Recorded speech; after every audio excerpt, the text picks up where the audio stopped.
You have been already reading in your life if you are user of any social media. Average social media users spend about 2 hours per day.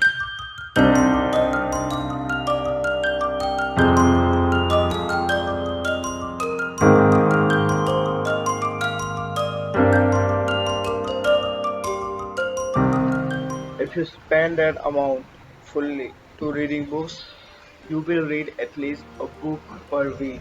Two different books written by or shallow reading that is usually impulsive reactions of people on the other impulsive things and over exaggeration.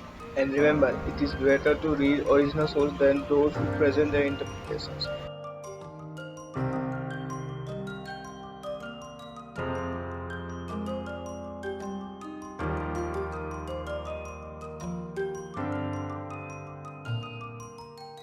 You have to make a choice. Either read interpretations that are results of impulse or read well-thought books that took time to read and are timeless. I'm not saying that the books are ultimate truth or they contain ultimate truth, but think from a point of view of the author.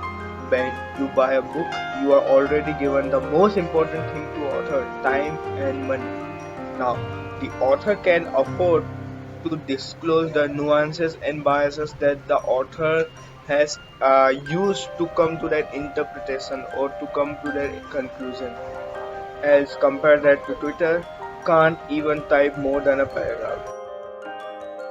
No wonder radical and extremist tweets wins in the Twitter ecosystem.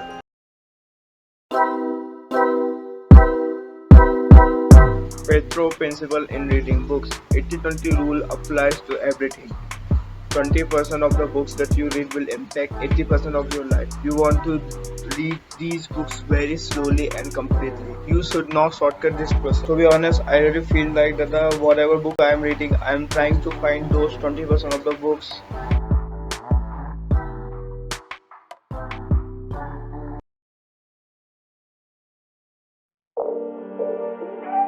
Our brain actually carves depth.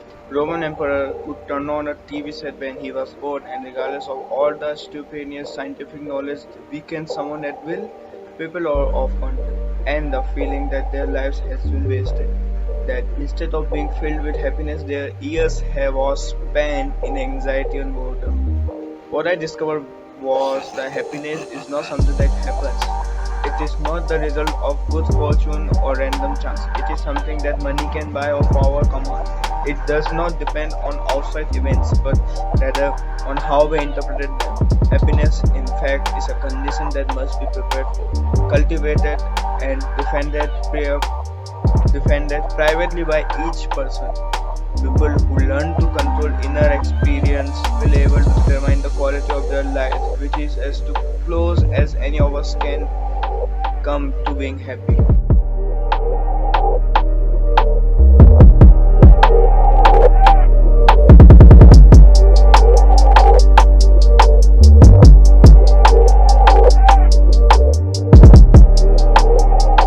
Flow is a state in which you are perfectly focused on one activity that has real-time feedbacks, as well as focus state challenges your brain just so enough that does not discourage you completely.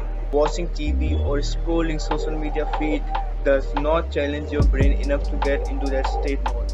Even though after work it seems a unique rest, your brain craves depth and flow experience.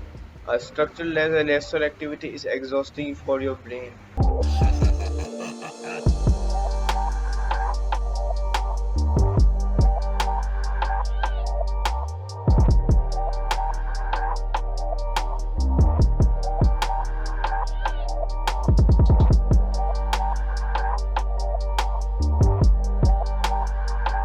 And hence for next day too on Mondays you are exhausted after a weekend.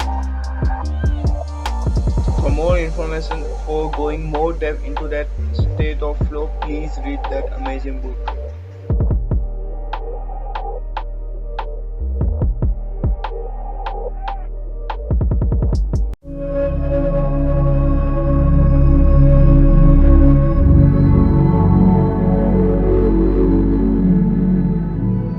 Reading is a perfect activity for this task.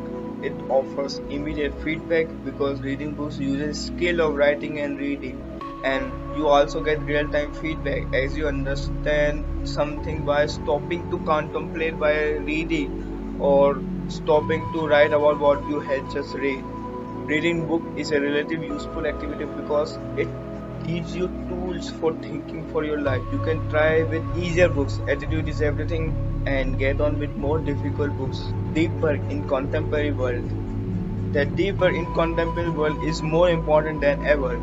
The book lays out that why, which is written by Carl Newport. Deep work is rare, meaningful, and valuable.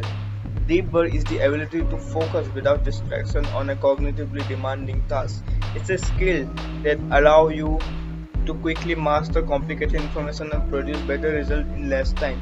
You can train yourself to become more valuable by training yourself to get into the flow state.